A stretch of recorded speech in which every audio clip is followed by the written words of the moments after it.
Yes. Okay. Good. And welcome to another episode of Dos Nav Cincos. This is episode number 68 as part of a very Cincos Christmas. Yep. There you go. All right. We are reviewing In Bruges. As always, before we get into it, as always, I'm your host, David. It's just stumbling and bumbling over an intro we've done 68 times now. No, we didn't add the words a 67. very Cinco Christmas. I'm Stuart, the always critical of David's intro, Stuart. Everybody's critical of my intro. It's not just you. And man, I can't remember my lines. I'm Ben. All right. I'm Ben? Who put a question mark on the teleprompter? You know he reads everything that's on there. That's funny. Did you make that up just now? No, I did not. I will not take credit for such a genius movie. If you can guess what that is, you can hit, as a reward, you can hit that like button and hit that subscribe button. And if you don't know what it is, you can fuck right off, you normie. If you don't know what it is, stay tuned to find out. We're not going to tell you anyways, but you can always find us on Twitch. We stream Tuesday, Wednesday, and Thursday. We're really, really close to 50. Help us get there, please. Please? Okay. Please, pretty please. Okay. So outside of the movie of the week this week, In Bruges, what else did you guys see? Stu? Ben? I didn't see anything. I've just been playing Cyberpunk. Yeah, me too. Well, I did finish that one show I was talking about called Fortitude. I don't know. It was all right. Not crazy about it. But yeah, I mean, if you got nothing else to watch, you can check it out. There's plenty of things to watch, so I guess everybody should be skipping it. It's got I will say this. It's got like the seasons have like two kind of like separate storylines in it, like two major storylines in it. So I guess that's like you kind of like bounce back and forth between the two, where one is kind of like it's like a murder mystery, and then the other one's like almost like a virus contamination. So that's kind of like the general themes. It's all right. Okay, so if you had to give it a rating, like a 6.5. 6.5. Okay. Let's see. Ben didn't play. Well, what? I do want to bring up something that we kind of talked about last week, and I feel like a lot of news has come out like right after we kind of talked about this, and that was the Spider-Man 3 thing, right? Uh-huh. We were talking about like, oh yeah, I think that they're going to do some sort of multiverse thing or something. And then pretty much after we signed off, Alfred Molina was officially confirmed for the movie. Everybody, like, this thing's happening. Yeah. And I mean, Disney's listening to us. Maybe. Daredevil is also in it now.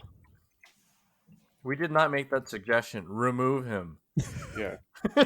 Bring J. Jonah Jameson back. That's all I want. You know, if there's 3 of him, that's even better. Oh man, the 3 versions of him, that'd be awesome. That would be really cool. But in conjunction with that, there was also just a shitload of Marvel news and a whole shitload of Star Wars news pretty much after we signed off. Yeah, Disney's just vomiting just content onto the masses. We have too much news for the end of the year. Just release it. Just do it live. I'm not complaining. So catch us up, Ben. What else? On the other hand, though, I'm one of the people who gets like overloaded by too much stuff. So it's like if you just like shotgun a bunch of stuff into my face, I'm just gonna be more likely to ignore it than I can't process it all. My phone, if the phone's ringing too much, I just turn it off instead of trying to figure out what it is that's happening. Well, I mean, I don't know if that's necessarily accurate. I think the more accurate analogy would be if I was receiving like 30 phone calls at the same time. Oh, Well, I just like it all. Just shoot it all over my face. Speaking of movie Disney news, slut. speaking Oh, of break it movie, on, whore. Right here, Mickey. I'm opening up wide. And know childhood how I like ruined. Yeah. All right. Speaking of movie news, I don't know if you guys heard about Monster Hunter. Oh yeah, Mr. I want to play Monster Hunter now is going to talk about the Monster Hunter movie. No, the only part I'm talking about is the fact that at one particular line has actually inflamed the Chinese market. Hey, David, what kind of knees are these? Chinese. Oh, Get there it? it is. We're canceled. Hi everyone. That joke doesn't translate, unfortunately. That's okay. You can't be racist against Asians. That's right, because I'm Chinese. Yeah, we can talk. We can say it because we're Asian. Yeah, so it's fine. Yeah. So welcome to the only channel that's allowed to make that joke, and it's okay. Yeah, the only content creators who are Asian. Yeah, I don't know if there's any other group that's this dynamic or this diverse. We got Chinese. We got half a Chinese. We got another half of a Chinese. We got it all. What else is there? Are you looking for a total of 2 Chinese people? Well, you come to the right place. Why does this sound like the beginning to like that like fake infomercial for a Chinese restaurant that was one third Wait, of there's a an good idea infomercial for a Chinese restaurant? for many Chinese restaurants. What They have that infomercial? What the fuck are you talking about? Is it like he's trying to like stir sell- something in a wok, but like Uh-huh. I just can't do it, and like it spills all over the place? But I can go to the Dos Cinco's restaurant, and they really know how to cook China. I don't know how this goes. Yeah, Stu's usually the one who does this. It's All right, falling off the rails. yeah, This, it's fine. So let's just go ahead and jump over. I did over the weekend. I watched Tenet, and I thought, damn it, like Christopher Nolan, why? That no, done. What part has got you so confounded? Because it makes you feel like at some point it explains it, and it kind of becomes frustrating because it makes you feel like you should know how this thing works now. Like And then- it's smarter than you, and it's like expecting you to know how how it works. Yes, and then they say like, okay, here, let me explain it to you, and then they roll it out, and then they don't even pause because they think that their explanation was so concise and so just unconfusing, that's impossible for anybody with a brain to not be able to interpret it. And I'm just sitting there, I'm like, oh my god, why? And I agreed. I was like, yep, that was it. Like, you know, when like the teacher usually asks any questions and everybody's afraid to ask because everybody's probably thinking the same question. Well, It's like, afraid's could you a strong repeat all of it? word. Okay, yeah, they don't know how to ask the Everyone question. just wants to get out of the. Nobody wants. It's always the end of the like. Nobody wants to be that guy where it's like, come on, please just let us out early. And the one dickhead's like, well, actually, I had a question. It's like, fucking guy, shut up. Yeah, I don't know. Like, I thought, I was like, yeah, that actually sounds like a pretty good explanation. And then you see the rest of the movie play out. I'm like, how come it didn't play out the way I thought that this particular concept would play out? Because you're a dummy. Based on your explanation. You're a dummy. That's I know. dumb. Well, that's why I'm leading this podcast. Also, All right, I think David was that guy in your class who would ask the question when everyone was just trying to get out of there. You're saying that this fucking shut up. Yeah, you're going to UCLA. Fuck. I get it. We're all here at UCLA. Now let's move on. Dang. You have no idea how many times that kind of came up, and I was like, man, I'm sad. Hey, do you go to UCLA too? Yeah. No, Seeing as we're both on the UCLA campus. No, I'm just visiting. I'm carrying all these auditing. really heavy books, and I'm like, what the hell? But yeah. Anything else, you guys, this week? Yeah, well, I want to circle back to some of the stuff we kind of glossed over. Okay. That Ben brought up with all the Disney news and Marvel news. Beep beep beep beep beep. What's going on with the? This is Marvel update 2020. Okay, we can come up with a better theme song, but No, that was pretty good. Eh, I think we nailed it. okay. Yeah, Ben, lay it on us. What was all the news? Well, they Marvel decided to release their full schedule of what is coming up in the new phase of Marvel. I mean, it's weird, looking at it now. In previous times, whenever they release this kind of info, it's all movies. But now we also have to look out for the TV shows that are coming out. And I honestly don't know how those are going to turn out because, I mean, sure, we've had like Marvel TV before with like Agents of S.H.I.E.L.D. and Daredevil and Jessica Jones, but this is a bit different. This is actually This is tying like, into the movies. yeah, like you have legit MCU actors, like main actors, and Yeah. heroes. Yeah, this isn't just like B-list stuff to like, just Tide fluff. you over until the Yeah. movie.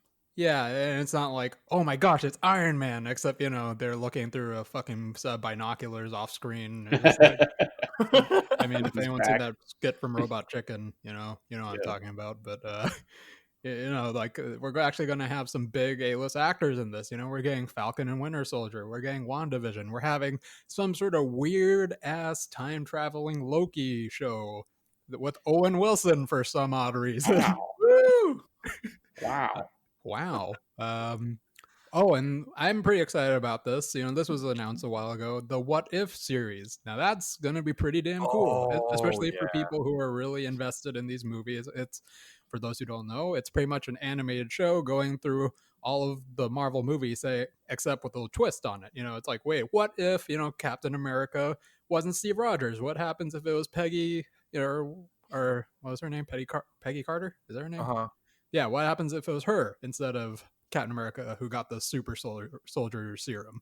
Or what happens if Black Panther was actually Star-Lord, Oh, I know. I saw that. I was like, I got excited. Yeah, and we get zombie Captain America. Holy fuck.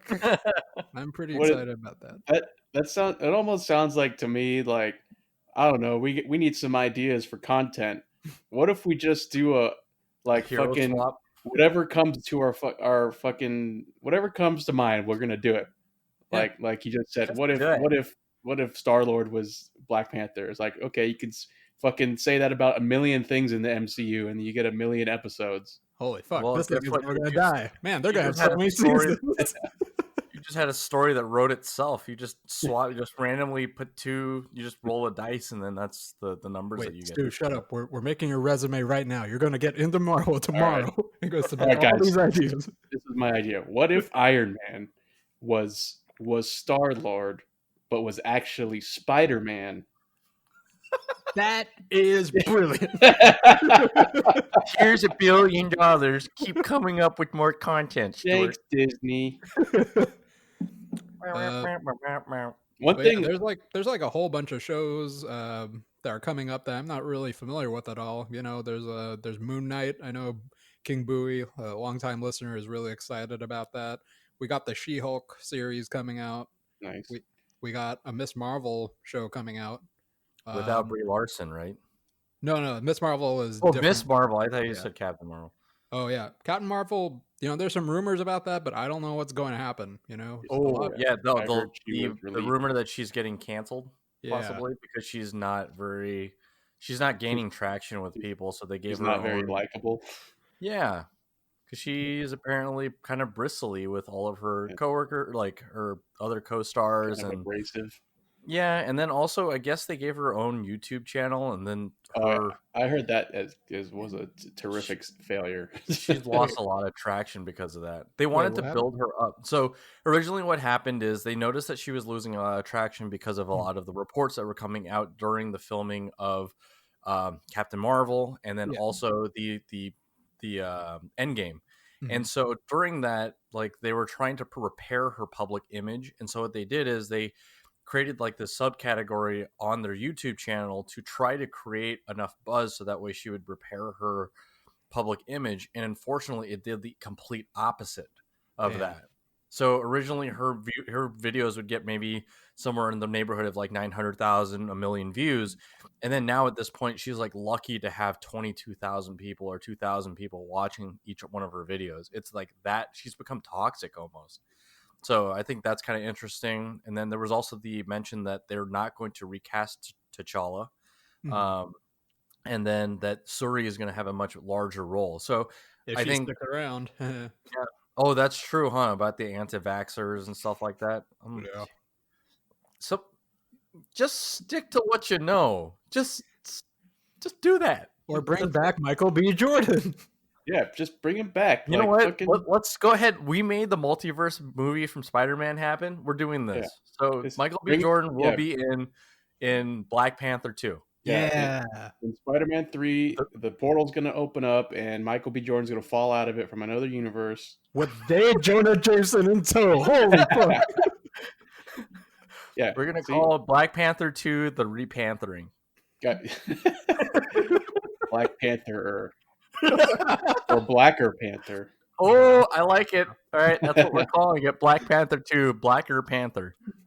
Is it black or slightly darker black? But yeah, I watched the Loki one and the trailer. I'm just thinking like, well, after I watched it, I then realized it was a series. I'm like, do we need a Loki series?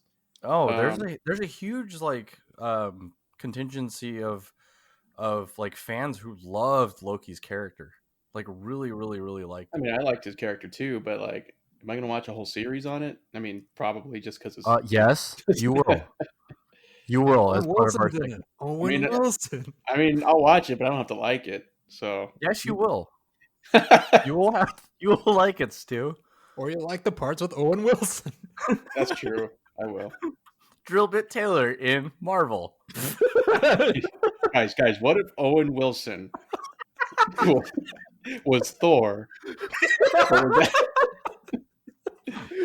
but was actually Black Widow?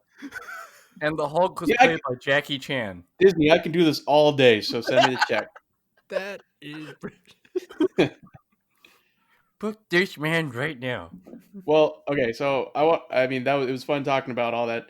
I do kind of want to talk a little bit about Cyberpunk if we can. Sure. Yeah. Okay. I don't know, David, if you've played any of it or if you know anything about it. No, I've watched some stuff. I know a little bit about it.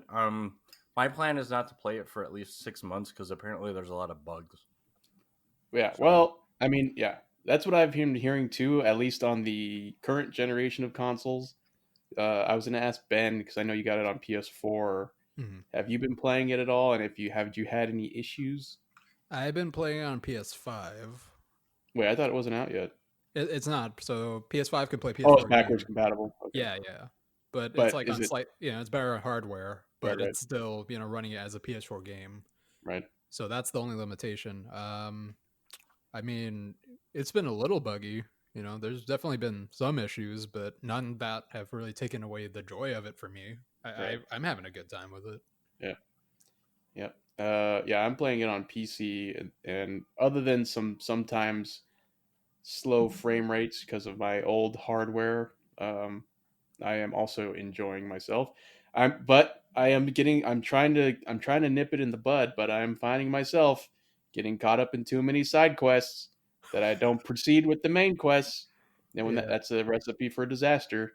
But apparently, if each side quest actually will impact your final, whatever you end up doing. So whatever you feel inclined to, Stu, don't deny yourself that.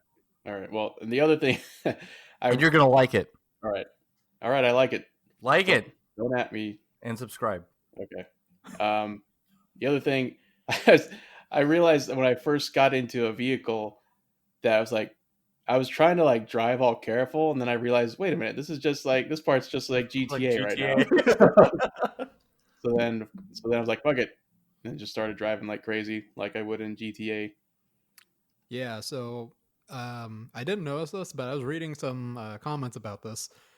There's not really any repercussions for like driving like a maniac or killing people or doing anything. I mean, yeah, I think unless you stay in the area, then the cops come after you. But they don't seem to pursue you very hard. No, yeah, that's the thing. So this kind of was the what led into one of the bigger issues in the game. There's not really any AI for like any of the NPCs really, other than for combat. Like there's there's no driving AI. That's why police never chase you. They can't drive. Like all the cars you see that are driving around, they're just following a set path. Right. They don't know how the fuck to react to you if you like cut in front of them or stop suddenly. I mean, they'll just fucking stop and wait until you go, but they're not gonna like freak out or anything. Like if you kill someone and you just run away, police aren't gonna really chase after you. I mean, if you run away far enough, they'll just be like, okay. They're not gonna get in a car and like Just- run you over or anything because just they don't know how to another- drive. How Just come you another can't just go day in a in Night City. Why Go isn't this about guy their just business. driving in a straight line? Why does he keep turning? I'm not doing this. I don't get paid enough for this. Yeah, so Um, hopefully they like fix that in a future patch. But I mean, even with that, I'm still having a fucking good time with this game. Yeah, because right now, because one of the appeals, I know a lot of people are this is appealing to them from like games like GTA, is like going out and just like causing havoc and like, oh, come get me, come and get me, coppers. Mhm. I've never really been that big into that aspect of of those types of games, like, or even like, Red Dead or anything where you Yeah, just yeah. like go create havoc for the sake of creating havoc. So that part of it, I'm not, like you guys, it doesn't really bother me. That they don't like, I don't, there's not some hot pursuit. In fact, I would find that more annoying because I'm so like I'm not trying to like hit people sometimes. So it's like, if Oh I no. accidentally hit someone, I don't want to spend the next 15 minutes escaping from the police. Yeah. you're breaking the immersion of the game. Actually, Um, the opposite point could be made. This is quite immersive in a mega because city it's like megalopolis like Night City. There's megacity. there's only so many. If someone gets hit by a car, the cops are like, "Well, shit, there's like a million people getting hit by cars right now." So That's true. very true. That's fair. yeah, Yeah, You know so what? you're saying that it doesn't detract from the action or from the main storyline. yeah, It allows you to be able to kind of rubber band instead of punishing you for, quote unquote mistakes or being too interactive, so to speak. right. Because yeah, if the police came after me every time I accidentally hit someone, Uninstall. I'd be in like the first. I'd still be within like the first 5 minutes of the story. So. Oh. So I guess the question is, are you guys planning on getting refunds for it? Or was it still worth it? No. I mean, I Oh, got it wow. on PC. I'm enjoying it. So Yeah, I'm enjoying Okay. it. If you guys had to give it a rating, because obviously if you were to look online anywhere, the Metacritic's getting hammered by this. So I guess the only true rating system you're going to be able to get for a PS4/PS5 review and a PC review would be here. So Stu, if you had to give it a rating right now, based uh, on how far you are in, I would give it a 5 just because I haven't gotten to the sex parts yet. Well, Like, there's a dude right at this why coordinate. it takes so long? I'm not even there yet, and like, I just I want to see some naked people. Except, the only time I got that was in character creation, which I didn't need to see that, but what about you, Ben? Yeah, so I did get to the sex scene already, and that was on accident. That was on complete accident. I thought I was going to a mission, and it's like, hey, meet at this motel. I'm like, all this right, cool. is the mission. Yeah, no, that literally was it. I think that was one of the Missionary. lines. I was like, oh wait, I thought I was getting info, and then that was like we banged, and then I got experience afterwards, and they said mission complete. I'm like, where's the And rest of it? and did and did Letty walk in right as you were doing the sex scene? No, this is the great part. In our area, my computer's in the corner and her computer's in the other corner, and she was so glued to Cyberpunk, on her. She was doing her own sex scene. She wasn't.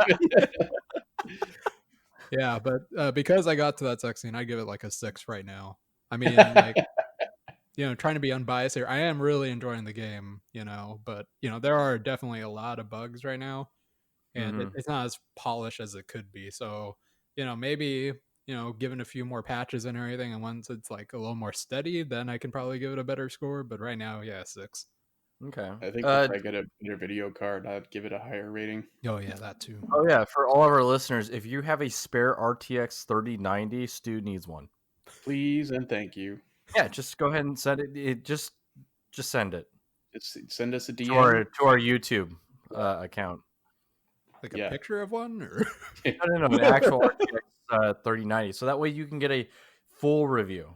of this, right, Stu? That's what's missing. Yeah, I think the only comment I'll make about this, and I feel silly for doing it, but I heard about it and I was like, oh, that's a good idea.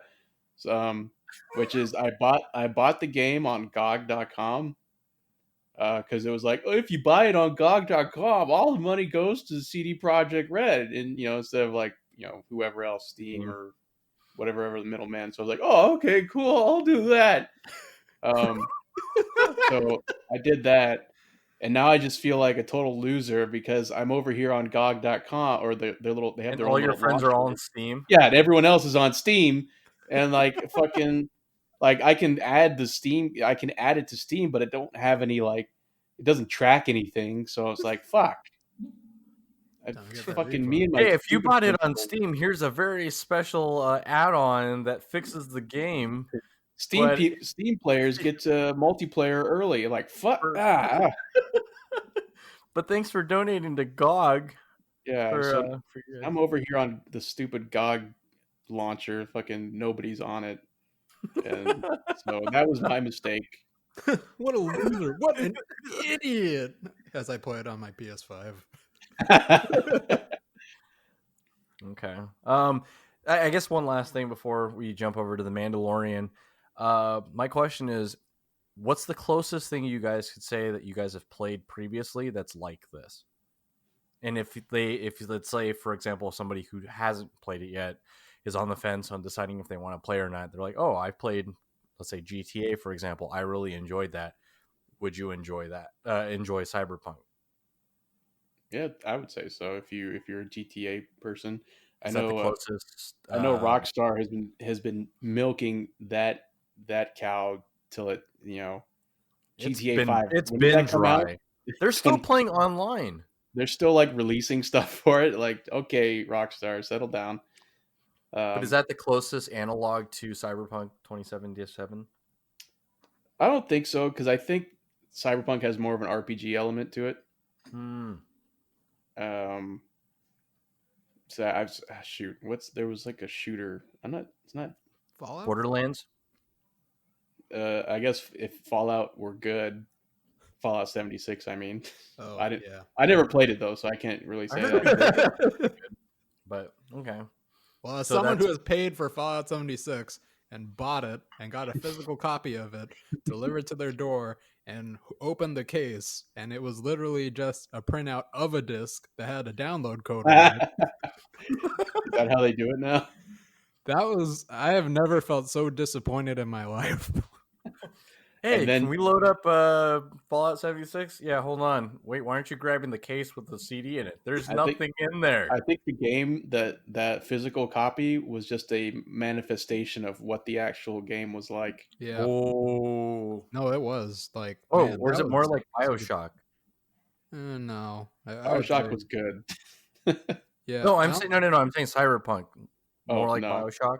No. Okay. I think it's close to Fallout, or Fallout 3 or 4, or New Vegas. Yeah. It actually reminds me a lot of New Vegas because I had a blast with New Vegas, but when it came out, it was buggy as fuck. Everyone was like returning it left and right. The reviews were bombing it super hard, but now, a few years later, looking back at it, it's literally one of the best Fallouts. So, So you think in 6 months when I pick it up, it'll be much, much better? Maybe we'll see.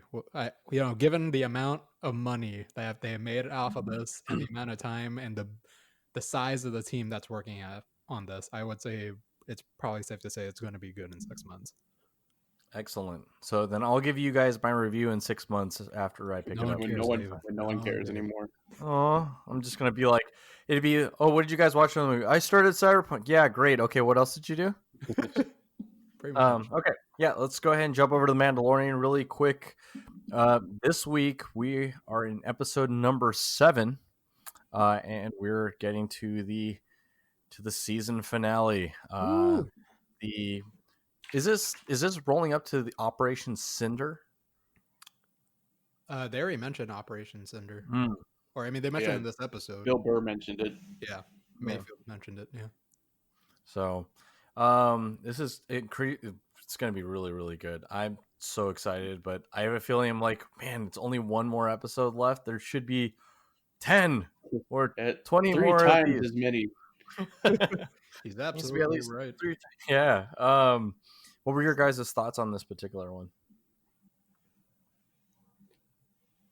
Ben, me. Ben? Okay, Stu? fine, whatever. Yeah, somebody go.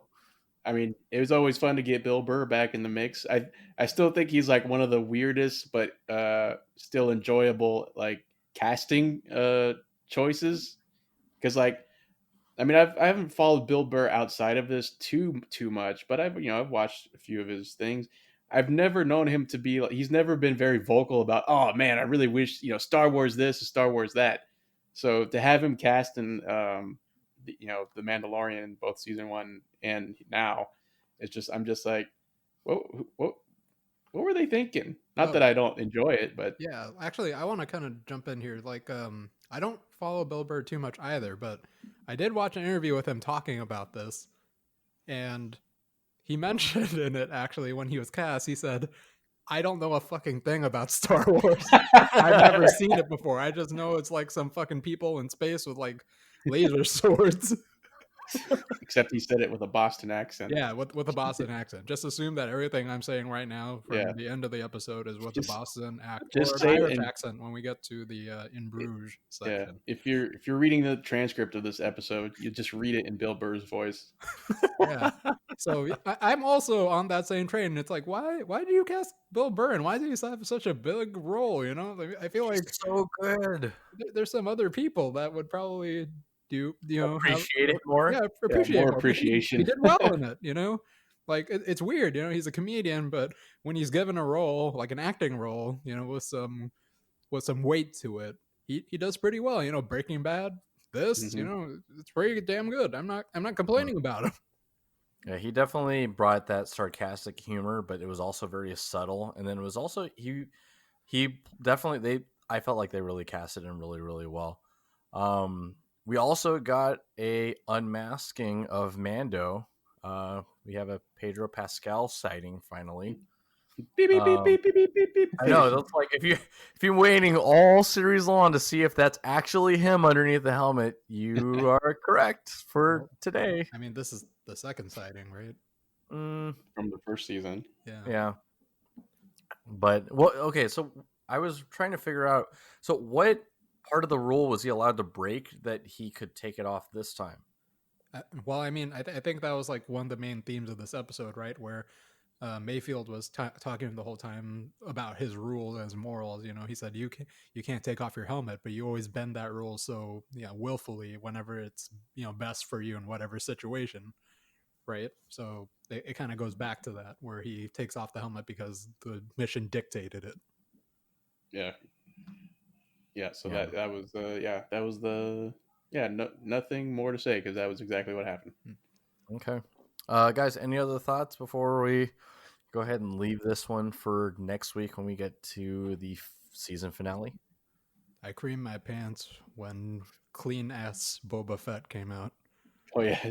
Oh man. Got the unscuffed Boba Fett. Oh man, it's so clean. And the slave one dropping that death charge. Oh my god. Ben, you copping those Boba Fetts, the Boba Fett ones? You copping those? Oh, they're so clean. They're so clean. Oh, those Fets. Also, TM, Nike or Jordan. That's my thing. So Fett ones. Yeah. Ooh, man! I am gonna buy me a white pair of Air Jordan ones, and I am going to paint them Boba Fett armor color. Oh man, that's gonna look sick. That would be pretty dope. But then you also have to get like a little like Mandalorian helmet on there somehow, like embroidered or something. Dude, I'm sure there's those metal. Gotta talk to the sneaker doc or whatever. Yeah, patches that you can just iron on, or you can have it sewn on or punched in or something like that. Yeah. TM, that's my idea. So no, fuck you, I'm doing it. Fuck you. Okay. All right, you can do it. You just gotta pay me. eBay. Royalty. He did trademark it. Yeah. All right. If there's nothing else, let's just go ahead and we'll run really quickly through the box office rundown. Only because of one reason, We want to know how far Come Play has gone. So, number one, Has Come Play gone too far? find out this week. We're gonna get it Don't right. look that up. We're gonna get into it with Come Play right now. I think it's Number one- stained. The number one, Crude's A New Age with 3 million. Half Brother at number 2, 495,000. Elf re-released this week for 400,000. Number 3, Freakies at number 4. War with Grandpa at number 5. Polar Express re-release. Number 6, National Lampoon's Christmas Vacation re-release at number 7. All My Life at number 8. Wonder Woman re-release at number 9. And rounding out the top 10 is Come Play with $176,000. Let's go, Come Play. Yeah, it's Come Play has definitely sunk to the had some bottom. staying power on the top 10. So, Yeah, you can't guys, wash it out. any thoughts about this week's box office rundown? I feel like this segment is suffering from is also a victim of the pandemic, because like no one really cares that Elf re-released or how much money it made. That's true, because everything is negligible. And you said, what did it make? $400,000? That's right. If we release something and it makes $200,000 in the a box fraction office, of that. yeah, then we get in the top 10. Think about that. Yeah. Yeah, this is, I think the biggest week we've seen is during Thanksgiving. There was $18 million in the box office during Thanksgiving weekend. And that was it. And everything else has been less than 10. So, oh no, biggest weekend was Labor Day weekend, $28 million. That's when everybody thought it was still safe to go out. And then now, guess what? We're spiking up again. Congratulations. Well, I mean, they did start administering the vaccine this week, so that's a ray of hope. Hopefully it doesn't turn everybody into a zombie. And if it does, I know where I'm going. You're not invited. You're not allowed. No, I was going to say I'm going to hell. I will join them. Yeah, or alternatively, some kind of Children of God situation. Or just Children of God. Children of Men. I was thinking of City of God. Wait, Children of Men? So what? We can't make babies no more? What? Yeah, it sterilizes everyone. Spoiler alert for anyone who hasn't seen Children of Men. I haven't seen Children of Men, so well, you knew what it was, so yeah, shut up. But now it's spoiled. Well, that's not even really a spoiler, because that's just like the overall theme of the movie. Letitia Wright was right. We're all be sterile if we take the vaccine. And you canceled her. You threw her away, and she was right all along. But if we cancel her, then we have a higher chance of Michael B. Jordan coming back for Black Panther 2. You're right. Actually, it's happening. The one-time cancel culture was a good thing. We're all sterile, but at least Michael B. Jordan is in Black Panther 2. Yeah, we can use cancel culture to cancel out Michael B. Jordan's death. They never show him dying. That's all I will say. All right, let's Ben, I don't think you know what cancel culture is. Actually, they did show him dying, but we can cancel it. That's not the way it works. All right. So let's go ahead and let's talk about our movie of the week this week as part of a very Cinco's Christmas. Ben, this was your pick. Go ahead. After a job gone wrong, two hitmen, Ray and Ken, await instructions from their boss in Bruges during the Christmas season. To cope with his existential and moral dilemma, Ray tries to find romance, drugs, midgets/dwarves, and maybe a bullet into the head, all during the Christmas season. His partner Ken will have to find a way to get him out of this spiral, compounded by the fact that it's the Christmas season. Hopefully the climax of the story doesn't coincide with the actual day of Christmas, because that would really disrupt the Christmas spirit. You know, Ben, I think this is a situation where you can't just keep saying it until it becomes true. You know, this movie actually took place during Christmas. So in this Christmas, damn it, Ben.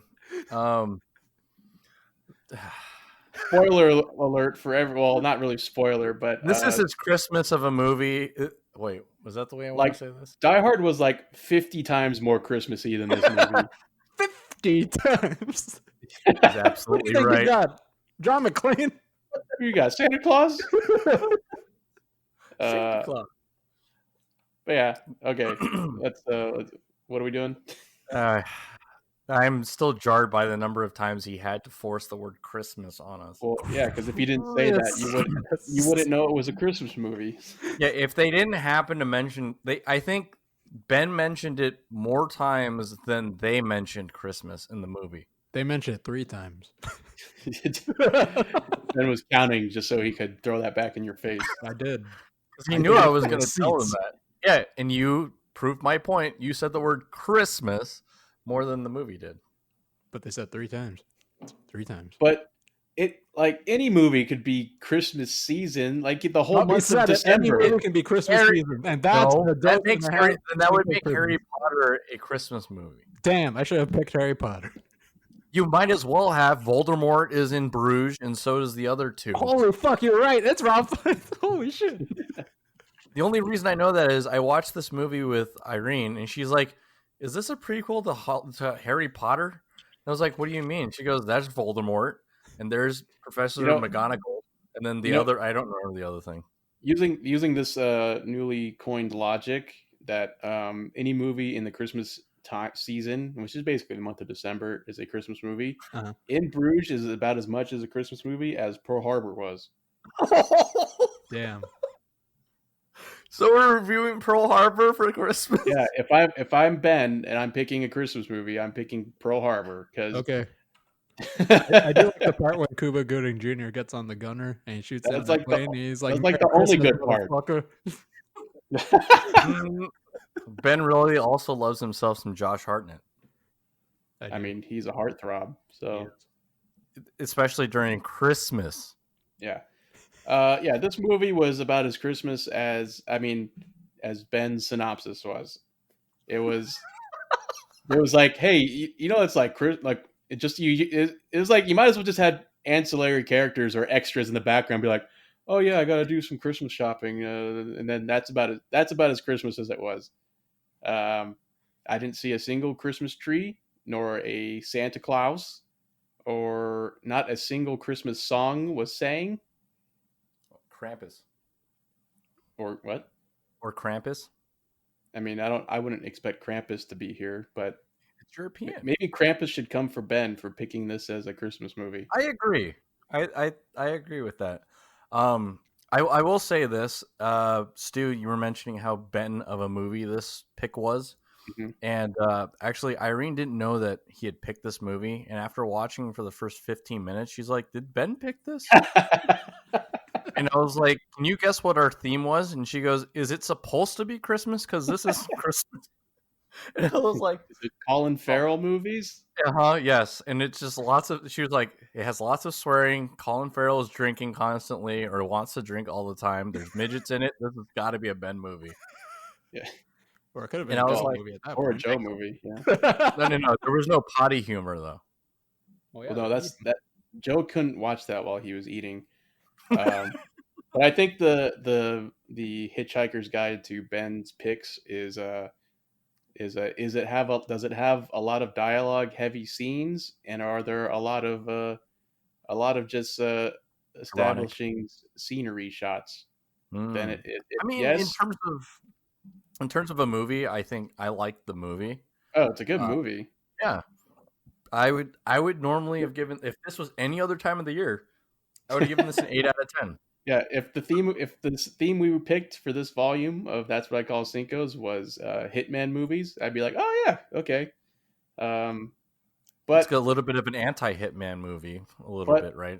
It's like because yeah, well, much like One Cut of the Dead, it's going to be severely impacted by yeah. And so my 8 goes down to a 2.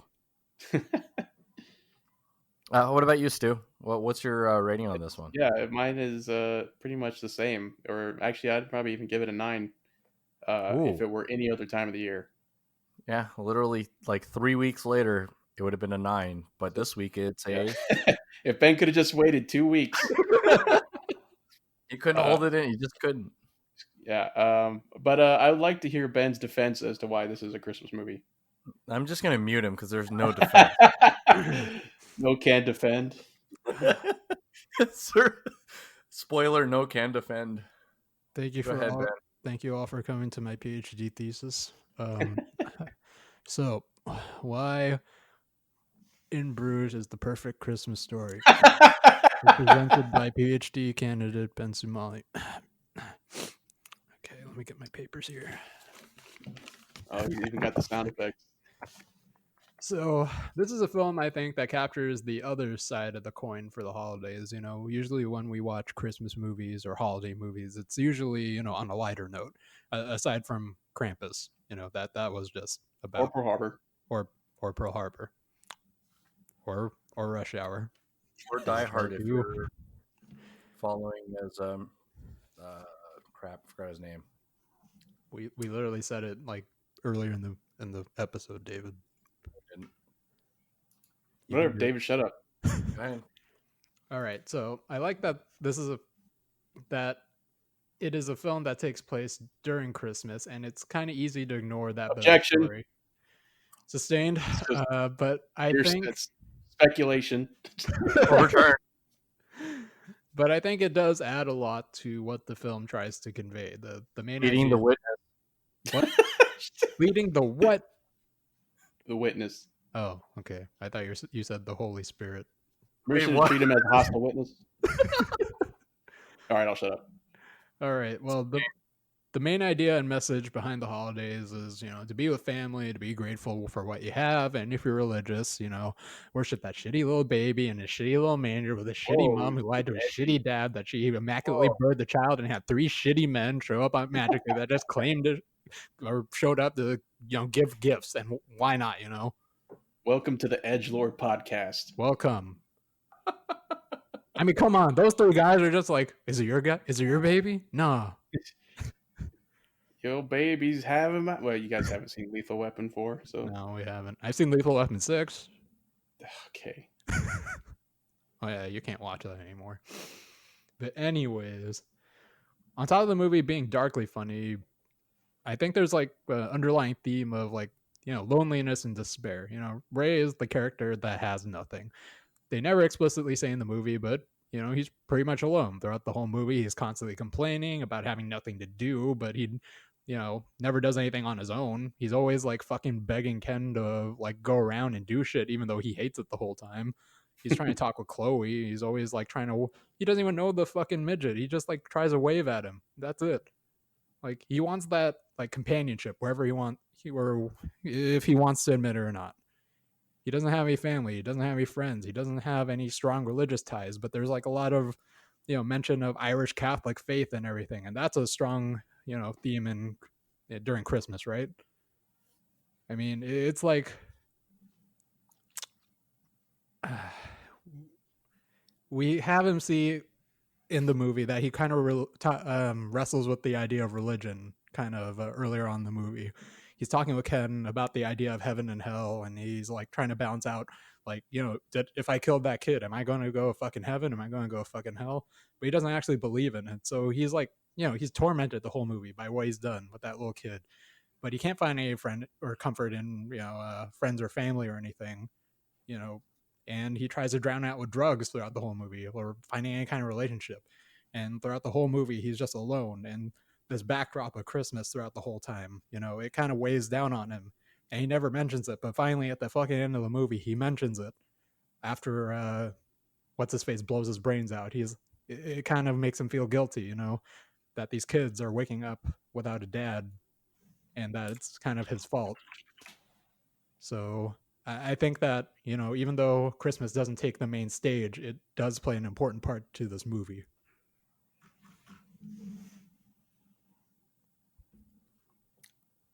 This movie would have been fine 3 weeks later. That's all I'm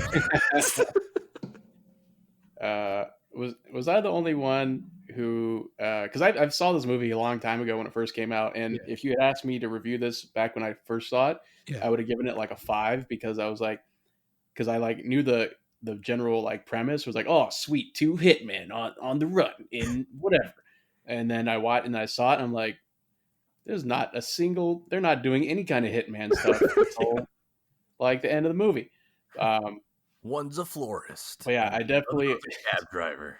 I really like the Colin Farrell's performance. And also, what's his name? The one we just saw in last week's movie, or 2 weeks ago, and 28 Days Later. What's his name? Brendan Gleeson, or Yeah, I think. yeah. I always like him. Yeah, he's good. But one thing I was like thrown through a loop towards the end, because I could have sworn that the voice on the phone of whatever I forgot his name, the guy who hired them or whatever. Harry. Yeah, I could have sworn that was Michael Caine on like the voice, like his On the phone? on the I was phone, really hoping for it. because I was like, that's definitely Michael Caine, and then and then it turns out not to be Michael Caine. So that threw me through a loop. And I was there was a little nod to their since there's some shooting at the end. I did start counting that guy's bullets. What's his name? Shit, Harry. Harry. Yeah, I Harry. was Harry. Harry, you're our The old wizard, wizard. Harry. Okay. I started counting his bullets, and I was like, let's see if you did it right, Mr. Director Man. And then he stopped to, since he only got a gun and a box of bullets, he did stop and had to manually reload his gun. So I was like, okay, you did all right. He had a good shot when he was on that boat. I was like, Yeah. Although damn. I will say this, that's the part where I'm like, okay, let's settle down here Hmm. with that shot. And also, I don't know, I'm not sure if it would be that devastating from that distance. Like, I don't think it would punch a hole through him, but anyways, Well, I that's mean, me. they did mention that he was using like a special soft. kind of bullet, right? Yeah, but if you have a bullet that's supposed to blow someone's like head off, it wouldn't normally. I don't think. Well, I forgot how he described it, but normally, if you're gonna have something that's that devastating, it wouldn't really like poke a hole in you Oh, the okay. way it did with him. So Like shatter, right? yeah, it would expand and stay inside of it. It wouldn't go through all the way. Oh, okay. Gotcha. But that's that's kind of neither here nor there. And then I was also upset at Colin Farrell for dropping his gun Yeah, into the water. I know. And I was also upset with him, like, yeah, he can't hit me from here. I'm just gonna step. At least don't tempt it. Don't try it. Just You like know? duck out of the way or something. Like fucking. I'm gonna block it with my 6-pack. That's what he was doing. Yeah, I mean, I guess that kind of feeds into his character, right? He's kind of an idiot. yeah. He's Also kind of- cocky, and also it's like misplaced confidence. Yeah, a lot of that too. Yeah, even with your thesis statement, Ben, I'm still not moved at all. Your PhD has been disqualified. No, Your it's okay. I'll just go UCLA and bring up my case there. They'll deny you for sure. yeah, David's on the board there. Yeah. No, they No, disowned I him. They disowned him for sure. I put my name on your thesis. They automatically know there's no credit here. Or There's even a just billion David Chens. I could go into Google and type in David Chen, and I bet there's going to be. Don't worry, like, I oh, we ruined can't it display all. under I his name. ruined David Chen for all David Chens. That's impossible. There's too many. No, they're all changing their names now. They know there's no clout left. Is that why Eric's changing his last name? Shut the. So, favorite moment of this one. We'll start with you, Stu. Oh man, I liked. Okay, my favorite moment was when they were Colin Farrell's getting fake robbed when he's first with what's her name. Oh, He just takes the gun and it has blanks and he blinds the guy, and then he starts like, "Oh, I'm blinded." I'm like, "Fucking yeah, dude! What the fuck do you expect?" Like, Hey, is that part accurate? I wanted to ask, like about the blanks. I think, yeah, I think that seems pretty. I would say it's pretty accurate, because one of the things with blanks is that it's just because it's not just a flash. There's gonna be like some particles of shit that flies out of like some yeah. It's still an unburnt explosion. It's gunpowder. got to go somewhere, and it definitely Yeah. compresses the air So, fast enough to do not that. only just like the violent flash of light, but he probably also got a good deal of hot burning chemical damage to his eye. So I would say, yeah, that's pretty. That was pretty good. But about he you, had a Ben? box. The dude had a box of regular bullets too there. So why didn't he just? I don't know. I guess they're just thieves, not murderers. Just in case if he gets the gun turned on him, he doesn't want it to die. Right. What about you, Ben? Favorite moment? I like that whole sequence when Ken goes and tries to kill Ray, and then Ray is already in the process of trying to kill himself, and then they have that awkward conversation, like sitting on like the play on the play place, the kids' jungle gym, and they don't really know what to talk about. So he's like, "Hey, what kind of gun you got?" He's like, "Oh, this is a nice gun, yeah." Were you gonna shoot me? No, you kill yourself. It looked like you're about to fucking kill me. He's like tries to hide it behind him. What? No, what gun? I'm not gonna try to kill Your hand. Okay. No, just Are kidding. you trying to kill yourself? No. For me, it's when Ken picks up the gun from the guy. And there's these do you guys call them alcoves? Nooks and crannies. Yeah, I like that's better. And then I was like, what the hell is this talking about? And then his boss shows up later. Harry shows up later, and he's like, "Did you tell him about the alcoves?" Yeah, I told him about the alcoves. So I feel like this is definitely one of those. There's one other element that makes this a Ben movie. There's a payoff, right? There's like all this like foreshadowing of retribution, and then all of a sudden there's a payoff at the very end that's very, very satisfying for Ben, and then everybody ends up dying at the end. That tends to be a very Ben movie too. We don't know if Colin Farrell died. Yeah, that's what I like about that film, though, or this film. I mean, it's not so much the payoff; it's that you kind of have to make up your own summation of what happened. It provides you with all this evidence and provides you with all these beats, and you don't know if he's going to survive or not, or what that's going to do to him as a person. Like we already know that him killing that kid is weighing heavily on him, but what happens if he does survive? Like is he going to just like? Is he just going to live out his life in Bruges? Is he just going to go back home? Does he have anything to go back to? It's pretty open ended. He tried leaving. He just keeps getting abducted at the train station and brought back. Yeah, who the fuck wants to die in Bruges? For punching a Canadian. You eat the Canadian. Who totally had it coming, by the way. Yeah, he did. Fucking John. Yeah, how is that guy Canadian? He wasn't polite. He was not polite at all. I know. Oh, sorry about that. I didn't mean to say nothing about it, eh? Actually, you know what? -1. Now it's down to 1. Yeah, that was not accurate representation of a Canadian. Nope. Yeah. Guys, any other thoughts before we go ahead and wrap this episode up? I think the other aspect about the movie that I enjoyed was how polite everyone was, despite like the situations they were in, where it's like they're trying to coordinate. Okay, I'm gonna go jump out the window, and you can run over around the corner and take a shot. It's like they're left or right. It's fucking right. You can see it's a giant fucking canal. Yeah, that was another part of this movie's charm, since it didn't have any Christmas charm. All right. Well, okay. Let's go ahead and wrap this one up, guys.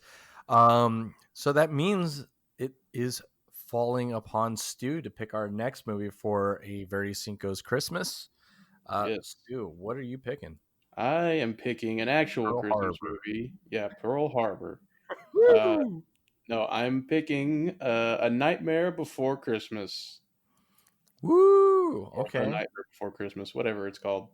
The one with Jack Skellington. All right. Well, guys, join us next week as we review Nightmare Before Christmas as part of a Very Cinco's Christmas. Definitely don't forget to like and subscribe to the video on SoundCloud, YouTube, Spotify, Google, and Apple Podcasts. Check us out on Twitch. We stream Tuesday, Wednesday, and Thursday. We are close to affiliate. Help us get there with those 3 other follows. And guys, as always, I've been your host, David. I'm Stuart. I'm Ben. Don't forget to tip your Reiki Master. Stay safe out there, guys, and we will check you guys on the next one. Okay, bye. Bye.